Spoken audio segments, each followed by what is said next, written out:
افوض امری الی اللہ ان اللہ بصیر بالعباد اعوذ باللہ من الشیطان اللعین الرجیم بسم اللہ الرحمن الرحیم۔ عزیزان گرامی قدر، جیسا کہ گزشتہ درس میں آپ کی اس بات کی طرف توجہ دلائی گئی کہ حالیہ صورتحال کے پیش نظر دروس کو آپ کی خدمت میں آن لائن پیش کیا جا رہا ہے۔ ہمارا پہلا درس ماہ رمضان المبارک کی فضیلت کے حوالے سے تھا اور ہو بہو جو الفاظ روایتوں کے اندر تھے میں آپ کی خدمت میں پیش کر چکا۔ بعض احادیث کا امتزاج تھا، کچھ حصے تھے، ملا کر ایک درس کی صورت میں آپ کی خدمت میں گزشتہ لیکچر کے اندر پیش کیے گئے۔ آج کچھ عمومی باتیں آپ کی خدمت میں پیش کرنا ضروری سمجھتا ہوں۔ ایک تو یہ کہ ماہ رمضان پروردگار عالم کا مہینہ، خطبہ شعبانیہ کے اندر ایک جملہ جو گزشتہ درس کے اندر پیش کیا گیا تھا کہ یہ وہ مہینہ ہے کہ جس میں آپ اللہ کے ہاں مہمان ہیں اور پروردگار عالم آپ کا میزبان ہے۔ ہر سال ماہ رمضان پروردگار عالم ہمیں نصیب فرماتا ہے۔ شکر ہے اس خدا کا کہ اس نے ایک مرتبہ پھر زندگی کی سانسوں کو اس حد تک جاری و ساری رکھا کہ ایک مرتبہ پھر ماہ رمضان میں زندگی گزارنے کا موقع میسر آیا ہے، اور یہ ان نعمتوں میں سے ایک ایسی نعمت ہے یقیناً جس کا شکر ادا کرنا ممکن نہیں ہے۔ تو آئیے گزشتہ جتنے بھی ماہ رمضان آئے ہیں، یہ ماہ رمضان ہماری زندگی میں کچھ فرق کرتا ہے، بخوبی واقف ہیں کہ وہ کس طرح۔ ایک رونق ہوتی تھی، ایک انتظار ہوتا تھا، ایک اہتمام ہوتا تھا، ایک تیاری ہوا کرتی تھی کہ ماہ رمضان آیا ہے، اور اجتماعات ہوتے تھے، باجماعت نماز میں افراد کی ایک بہت بڑی تعداد ہوا کرتی تھی، فجر میں، مغربین میں درس و تدریس کا سلسلہ ہوا کرتا تھا، قرآن خوانی منعقد کی جاتی تھی۔ غرض یہ کہ بہت سارے اجتماعات اور بہت سارے پروگرام منعقد کیے جاتے تھے، اور اس مہینے سے ہم بھرپور استفادہ کیا کرتے تھے۔ جبکہ اس کے مقابلے میں یہ مہینہ جو آپ کے سامنے ہے، آپ خود ہی اندازہ لگا رہے ہیں، واقعاً مومن کے لیے بڑا امتحان ہے۔ اسی لیے کہ اجتماعات پر پابندی ہے، اجتماعات میں جانے کی صورت میں بہت سارے خدشات ہیں، بیماری کے پھیلنے کا ایک خوف ہے، ایک ڈر ہے، اور حکومت کی طرف سے احکامات جاری کیے گئے ہیں، مراجعین کی طرف سے، علماء کی طرف سے ہدایات ہیں کہ جتنا ہو سکے احتیاط کی جائے۔ جہاں اس کے نقصانات ہیں، اور چونکہ ہم بسا اوقات منفی پہلوؤں کو مد نظر رکھتے ہیں، لیکن اگر اس کے اندر کھوجنا کی جائے، اس کے اندر تلاش کیا جائے، تو اس کے اندر ایک مثبت پہلو ہے۔ آج کے اس مختصر سے درس کے اندر میں آپ کی خدمت میں اس مثبت پہلو کی طرف اشارہ دلانا چاہتا ہوں، اور امید کرتا ہوں کہ انشاءاللہ آپ اس باریک بینی کو سمجھنے کی کوشش کریں گے۔ قرآن مجید میں حضرت یوسف کا سورہ موجود ہے، اور اس کے اندر حضرت یوسف کا قصہ ایک لب لباب کی صورت میں موجود ہے۔ ویسے بھی قرآن کلیات پیش کرتا ہے، اور اہل بیت اس کی تفسیر کرتے ہیں اور اس کو وضاحت سے بیان کرتے ہیں۔ حضرت یوسف کے قصے کے اندر ایک پہلو جس کی طرف آپ یقیناً متوجہ ہوں گے کہ جب زنان مصر نے ہر طرح سے حضرت یوسف کو اپنے جال میں پھنسانے کی کوشش کی ہے، تو حضرت یوسف نے دعا کی ہے، اے میرے پروردگار، اب یہ زندان، اب یہ قید خانہ اس آزادی سے بہتر ہے، میں قید خانے کو ترجیح دوں گا۔ یہ قرآن کے الفاظ ہیں، احب الی السجن، یہ قید خانہ مجھے محبوب ہے اور میں اسے اس لیے پسند کرتا ہوں کیونکہ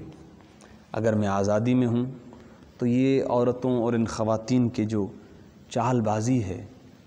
ان کی جو یہ حرکتیں ہیں، ان کی جو یہ سازشیں ہیں، میں ان کا مقابلہ نہیں کر پاؤں گا۔ لہٰذا قید خانے میں حضرت یوسف کو ڈال دیا گیا۔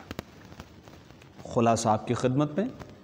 کہ یوسف علیہ السلام قید میں جانا نہیں چاہتے تھے، لیکن مجبور ہوئے کہ آزادی میں انہیں نقصان ہے، ان کے کردار کشی ہو سکتی ہے، ان کے دامن پر دھبا لگ سکتا تھا، لہٰذا انہوں نے اسی وجہ سے زندان کو ترجیح دی ہے۔ یعنی زندان میں جانے کے خواہش مند نہیں ہیں، مجبوری ہے کہ جس کی وجہ سے وہ زندان میں جاتے ہیں۔ یہ یوسف ہیں، نبی ہیں، یقیناً ان کا مقام اور مرتبہ بے مثل ہے، لیکن عزیزو آئیے خاندان اہل بیت میں ایک ایسی مثال ملتی ہے کہ جس کا اگر تقابل کیا جائے، میں یہ لفظ بس درمیان میں استعمال کر رہا ہوں، آپ محسوس کیجئے گا۔ ہمارے معصومین علیہم السلام میں سے ایک معصوم کہ جن کے بارے میں ہے کہ کم از کم انہیں 14 سال زندان کے اندر رکھا گیا۔ زندان کے اندر جب انہیں رکھا گیا ہے، روایت یہ کہتی ہے کہ جب میرے مولا و آقا حضرت امام موسیٰ کاظم علیہ السلام کو جب زندان کے اندر ڈالا گیا ہے تو امام کا ایک جملہ ہے، اب آپ اندازہ لگا لیجئے گا۔ امام نے ارشاد فرمایا، اے میرے پروردگار تیرا شکر ہے کہ تو مجھے یہاں تک لے آیا۔ اللہ اکبر۔ حضرت یوسف کیا کہہ رہے ہیں؟ پروردگار میں زندان میں جانا چاہ رہا ہوں، اب میں اسے اس لیے محبوب رکھتا ہوں کہ آزادی میں میرے لیے بچنا مشکل ہے، مجبوراً جا رہا ہوں قید خانے کے اندر۔ اور یہاں امام معصوم ارشاد فرماتے ہیں، پروردگار تیرا شکر ہے کہ تو نے میری دعا کو قبول کیا۔ یعنی زندان میں آنا، امام فرماتے ہیں کہ میری دعا قبول ہو گئی ہے۔ اس میں کوئی شک نہیں ہے کہ امام نے اس طرح دعا نہیں مانگی ہے کہ اے میرے پروردگار مجھے قید خانے کے حوالے کر دے، نہیں، وہ امام نے دعا کیا مانگی ہے؟ امام خود ارشاد فرماتے ہیں، اے میرے پروردگار تیرا شکر ہے کہ تو نے میری دعا کو قبول کیا۔ میں ہمیشہ سے یہ چاہتا تھا کہ مجھے ایسا وقت ملے، مجھے ایسا موقع ملے، مجھے ایسا ماحول ملے کہ میں تیری عبادت کر سکوں، اور میری عبادت جب کہ میں وہ تیری انجام دے رہا ہوں عبادت، میرے اور تیرے درمیان میں کوئی حائل نہ ہو، کوئی رکاوٹ نہ ہو۔ اور آج اس زندان میں آنے کے بعد میں تیرا شکر ادا کرتا ہوں کہ تو نے میری اس دعا کو قبول کر لیا کہ میں تنہائی میں بیٹھ کر تیری عبادت کر سکوں، اور میرے درمیان اور تیرے درمیان کوئی حائل نہ ہو، کوئی رکاوٹ نہ ہو۔ اب میں کھل کے تیری عبادت کر سکتا ہوں۔ ایک اور پہلو بھی ہے، تیزی سے پیش کرتا چلوں،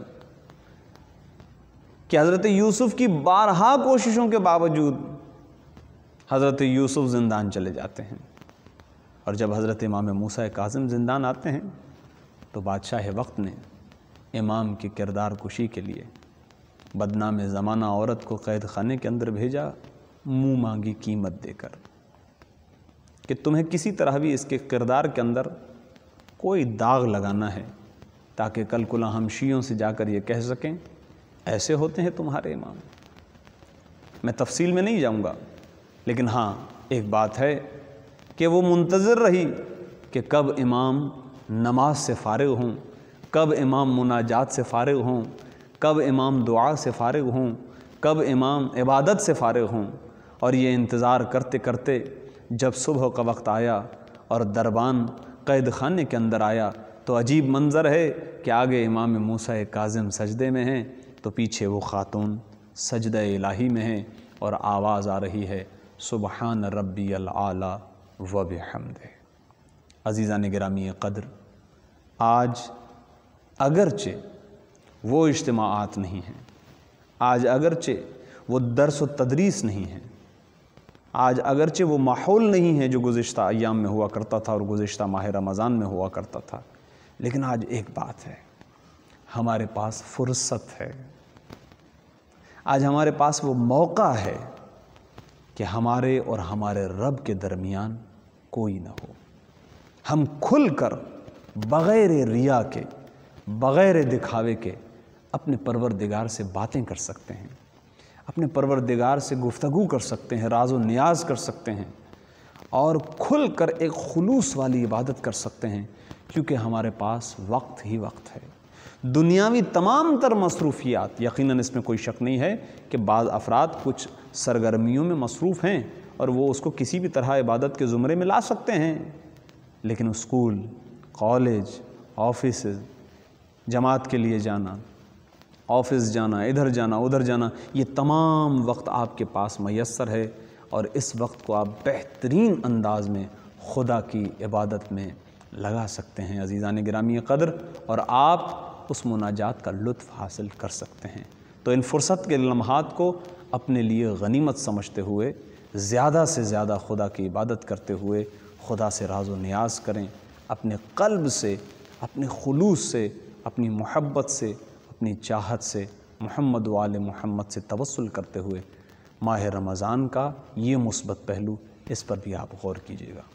دعا کرتے ہیں پروردگار عالم سے کہ پروردگار ہمیں